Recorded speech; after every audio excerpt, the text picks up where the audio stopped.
Doctor फ़रत ने आखिरकार हमाद साहब के सामने सारा सच खोल के रख दिया और बता दिया कि बीना बेगम ही है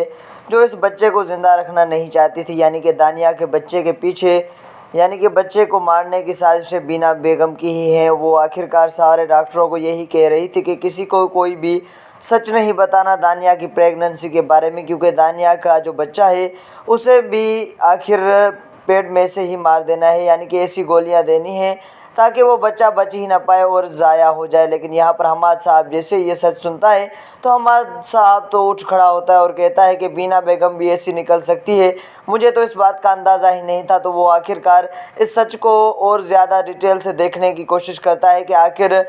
फ़रत क्या सच बोल रही है या फ़रत सच नहीं बोल रही। लेकिन फ़रत की बात पर बिल्कुल यकीन कर देता है हमाद साहब, क्योंकि हमाद साहब को इस बात का फिर असली वाला अंदाज़ा हो जाता है कि आखिर बीना बेगम ऐसा कर सकती है, क्योंकि इतनी घटिया बन चुकी है बीना बेगम और वो अपनी बीवी के ऊपर हाथ उठाना तो नहीं चाहता, लेकिन उसकी असलियत को जानकर वो चौंक ही जाता है। बाद में हमाद साहब एक बहुत बड़ा फैसला ले लेते हैं, क्योंकि वो बीना बेगम के लिए बहुत ही ख़तरनाक साबित होने वाला होता है, क्योंकि वो आखिरकार आकर कह देता है कि तुमने जो फैमिली का चिराग बुझाने की कोशिश की है, यानी कि बच्चे को मारने की कोशिश की है, मैं तुम्हें माफ़ तो नहीं करने वाला, लेकिन अगर दानिया की ज़िंदगी को कुछ हुआ तो भी बीना बेगम मैं तुम्हें हमेशा के लिए छोड़ दूँगा। और बीना बेगम तुमने ये आखिर ऐसा किया ही क्यों। तो यहाँ पर अब बीना बेगम कह देती है कि मुझे माफ़ कर दो हमाद साहब, लेकिन हमाद साहब कह देता है कि अगर मेरी बेटी को कुछ हुआ और आखिर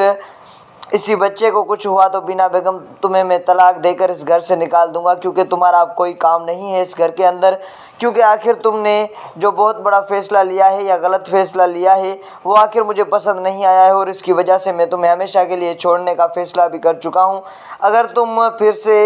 ऐसे कोई साजिश भरे काम करोगी तो मैं आखिर तुम्हें इस घर से निकाल भी दूंगा। और मैं पहले तो अपनी बेटी के पास जाने वाला हूं, क्योंकि अगर उसकी ज़िंदगी बच गई तो फिर मैं तुम्हें माफ़ भी कर सकता हूं। अगर बच्चे की ज़िंदगी भी ना बची तो भी तुम समझ लो कि तुम्हारे लिए मैं कोई ऐसा फ़ैसला करूंगा कि आखिर तुम देखती ही रह जाओगी। अब यहाँ पर बीना बेगम पाँव पड़ने लग जाती है हमाद साहब के और हमाद साहब को कहती है कि हमाद साहब मुझे माफ़ कर दो, लेकिन हमाद साहब वहाँ से चला जाता है और कहता है कि अगर दानिया की ज़िंदगी में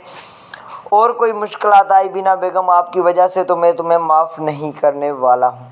अब सादिया बेगम जो ये सब कुछ सुन चुकी थी वो आखिर हमाद साहब के सामने आ जाती है और उससे आकर यही कह देती है कि ये सब कुछ मेरी वजह से हुआ है, क्योंकि अगर मैं अपनी बेटी के साथ इतना सख्त रवैया ना रखती तो दानिया कभी भी ये घर छोड़कर ना जाती और उसकी जान आज खतरे में ना पड़ जाती। तो यहाँ पर हमाद साहब तो सुन रह जाता है और कहता है कि सादिया बेगम आप कसूरवार ना ठहरे, क्योंकि ये सब कुछ बीना बेगम ने ही किया है। लेकिन सादिया बेगम तो खुद को ही कोस रही होती है और कहती है कि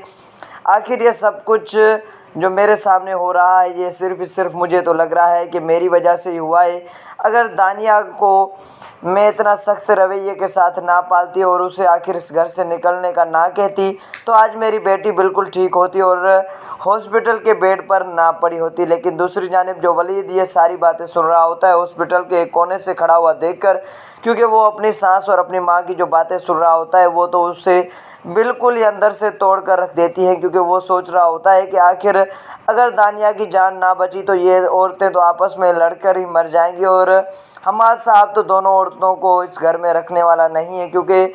घर के अंदर जो एक बहुत बड़ी खुशी आने वाली थी वो भी बेटा आने वाला था उस घर के अंदर। लेकिन इस खुशियों को आग लगाने वाला और कोई भी नहीं है, एक तो बीना बेगम और दूसरी सादिया बेगम। देखते हैं कि कमिंग एपिसोड्स में क्या होने वाला है। अगर आपने मेरा चैनल सब्सक्राइब नहीं किया तो प्लीज़ सब्सक्राइब कर लीजिए, ऐसे लेटेस्ट न्यूज़ मिलती रहेंगी आपको मेरे चैनल के ऊपर।